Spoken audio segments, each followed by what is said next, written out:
तर गणेश नाईकांनी एकनाथ शिंदेंवर नाव न घेता हल्लाबोल केलाय। 5 वर्ष प्रशासनाचा कारभार तुम्ही शहराचं वाटोळ केलं असं नाईकांनी म्हटलंय। गेली 5 वर्ष केलेल्या कामांचं ऑडिट होणार आणि हिशोब मागणार असल्याचंही नाईकांनी म्हटलेलं आहे। नवी मुंबईमध्ये 5 वर्षात 3000 कोटींवर डल्ला मारल्याचा आरोप नाईकांनी केलाय। मूर्ख माणसानं युनिफाईड डीपीआर आणत शहराची वाट लावल्याचंही नाईकांनी म्हटलंय। खैरात वाटल्यासारखा एफएसआय वाटला, सिडको शासनामध्ये बिल्डरांचे दलाल बसलेत, मनपाचे आरक्षित भूखंड सिडकोनं भ्रष्ट अधिकारी विकत घेतायत असंही त्यांनी म्हटलं। 5 वर्ष प्रशासकाचा कारभार आहे आणि त्याकरता कोणी आम्हाला दोष देऊ शकत नाही। या 5 वर्षामध्ये जे काय वाटलं झालंय तर ते प्रशासकीय कालखंडात झाल्याने त्याचं नेतृत्व कोण करतात ते तुम्हाला मी सांगायची गरज नाही।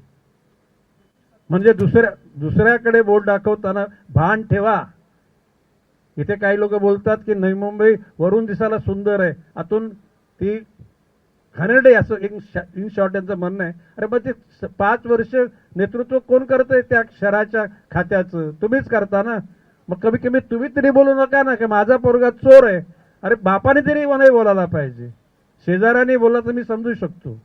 महापालिकेची सत्ता आल्यानंतर या 5 वर्षामध्ये जे टेंडर निघाले, टेंडरची पद्धत, एकूण जो पैसा इथून लुटून नेला त्याचा हिसाब किताब निश्चितपणे मागणार आम्ही।